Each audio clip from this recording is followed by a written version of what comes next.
Well, we're here at the CCA workbench, and we've got Yes, a we are. friend in front of our bench. Yeah, man, this thing is awesome. He's, a prehistoric creature. The alligator gar is the biggest of all the gar fish, and we're lucky that he lives here in Texas and in America.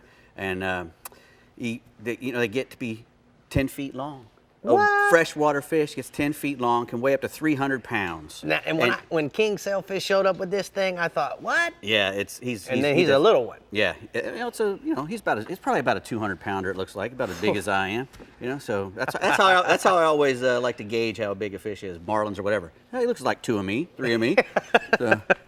So how are we gonna catch him? Well, Dave? I called up this fella named Dawson Hefner, and he works at TexasMegaFishing.com. That's his website. He's a guide, and he works out of the out of the Trinity River between Dallas and Houston. And although there's a lot of gars in some of the lakes in South Texas, he says Trinity River is probably the best, and catches a lot of big gar in it. And the season runs from like March through September. It's a summertime deal, and they catch a lot of them in the bends of the river. In the deep bends of the river, they'll put a big treble hook on a steel leader, like this. This is a 3/0 treble hook, right? And on a heavy steel leader, coated steel leader. And you can put a weight on it if you need to. But what they use for bait, the best bait, this fella says, is a cut up carp.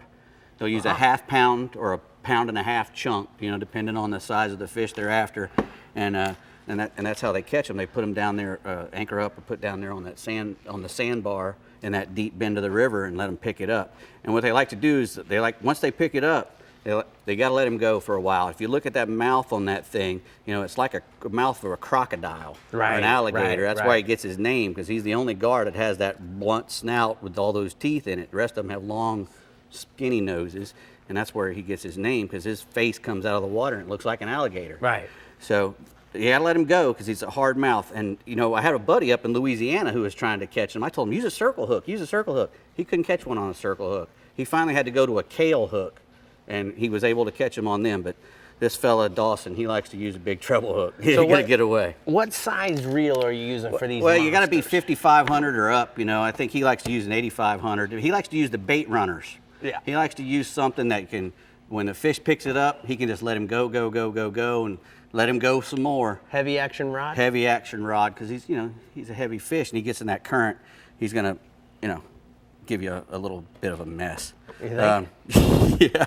So Dave, let me ask you, did he tell you what you do when you get him up there beside the boat? Now what do we do? He's too big for the net. Well, a lot of times they'll just put him up on the shore. If you'll see in a lot of the pictures of the great big fish, they'll drag him up on shore and take pictures with him. They're letting them all go. Dawson is. You're allowed to keep one per person per day, and some people eat them. There's meat on that thing. It's got if it's 200 pounds, you're going to find some meat on it to eat. I imagine. But I wouldn't eat them. We used to have a whole lot in Florida, and the bow hunters and habitat degradation. What's very important for the gar is they have to have floods.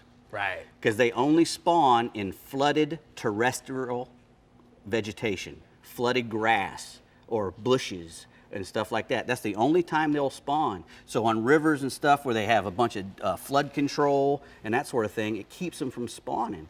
And they'll go for years and years and years without spawning if there's no big floods. Luckily, in the last couple of years in Texas, there's been a lot of rain. Right. And it's been a lot of floods. So they've had a really good year class, I imagine, that's coming out. Every time they have those big floods, the next year they should probably have some more fish out there. Quickly, do we know how fast they grow? How long does it take for a fish to get that size, Dave? Well, I don't know. That's a good question. You know what? Somebody send us, if you know. Yeah, that's a good question. Go to our website and let us know. I do know that their eggs are poisonous. I don't know who the first person was who ate the gar eggs, but he didn't have a good experience, I reckon, because they're poisonous.